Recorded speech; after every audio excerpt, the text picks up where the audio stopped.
Hello guys, welcome back मोनालीज किचनमध्ये तुम्हा सर्वांचं परत एकदा मी स्वागत करत आहे. आज मी तुमच्यासाठी मुकवास ही रेसिपी घेऊन आली आहे. बडीशेपचा आपल्याला मुकवास बनवायचा आहे. त्यासाठी लागणारं साहित्य एकदम हेल्दी रेसिपी बनवायची आहे आपल्याला. त्यामध्ये मी धना डाळ, हवरी म्हणजेच तीळ, जवस, पंपकिन सीड्स, भोपळ्याच्या बिया, 2 चमचे ओवा आणि आपली 200 ग्रॅम बडीशेप, सेंदो मीठ आणि थोडी हळदी, हे सगळं व्यवस्थित भाजून मी याचा मुकवास बनवणार आहे. धना डाळ ही पौष्टिकच आहे, म्हणजे सगळेच इन्ग्रेडियंट्स आपले पौष्टिक जाणार आहे मुकवासातून, रोज खाण्यातून. ही पण थोडीशी लालसर मी भाजून घेत आहे. आपली धना डाळ पण ही खमंग भाजलेली आहे.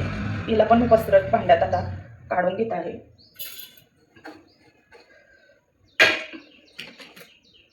आता पंपकिन सीड्स म्हणजेच आपले भोपळ्याच्या बिया, त्या पण आपल्या शरीरास खूप पोषक आहेत. ज्यांचे कोणाचे केस वगैरे गळत असेल तरी ह्या बियाचं सेवन करावं, खूप चांगल्या असतात. केस वाढीला पण आणि केस काळे पण होतात. यात थोडंसं मी नॉर्मल अर्धा चमचा तेल घालत आहे खमंग भाजण्यासाठी. हे आपण आपल्याला लालसर भाजून घ्यायचे आहे. तुम्ही बघू शकता आपले पंपकिन सीड्स पण छान भाजलेले आहे. आता ते पण मी आपल्या पसरट ताटात काढून घेणार आहे. पसरट ताटात काढले की सॉगीनेस कमी होतो, लूज पडत नाही. थोडंसं थंड होऊन द्यायचं आणि मग बंद डब्यामध्ये ते स्टोर. आपली बडीशेप जी आहे ना, मी लो फ्लेमवर चांगली भाजून घेतलेली आहे. आता मी ते एका पसरट ताटात काढून घेणार आहे. भरपूर कॅल्शियमयुक्त तीळ म्हणजेच आपली हावरीसुद्धा आपल्या शरीरास खूप पौष्टिक आहे. सो ही पण आता लालसर भाजून घेत आहे मी. जवस पण अशीच लो हीटवर भाजून घेणार आहे.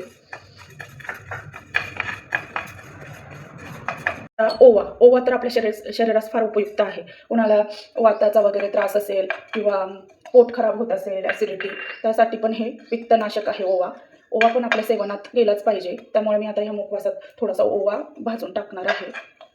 सो तुम्ही बघू शकता मुकवासासाठी मी हे सगळे इन्ग्रेडियंट्स चांगले भाजून घेतले आहे खमंग. आता मी याला मोकळ्या आपल्या थाळीत काढून घेतलेलं आहे, कारण की हे सॉगी होत नाही. आपण छोट्याशा भांड्यात काढले की सॉगी होतं लवकर. हा मुकवास लूज पडतो आणि खायला पण हे टेस्ट वेगळीच लागते याची, लवकर लूज होतं. त्यामुळे आपण हे पसरट भांड्यात असं हलवून घ्यायचं आणि थंड होईपर्यंत असंच ठेवायचं आहे. यातच मी आता चवीपुरतं थोडंसं अर्धा चमचा सेंदो मीठ टाकत आहे. सेंदो मीठ हे पण आपल्या शरीरास फार उपयुक्त आहे. आणि थोडीशी हळदी पावडर. हळदी पण हेल्दीच आहे.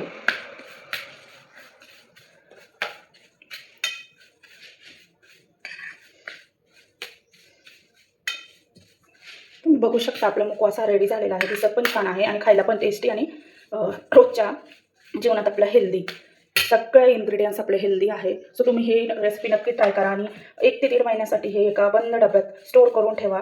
खाण्यास पण चांगलं आणि शरीरात पण उपयुक्त. सो तुम्ही कॅल्शियमयुक्त हे नक्की ट्राय करा. आवडल्यास रेसिपी लाईक करा, शेअर करा, सबस्क्राईब करा. भेटूया एक चांगल्या व्हिडिओमध्ये परत. बाय.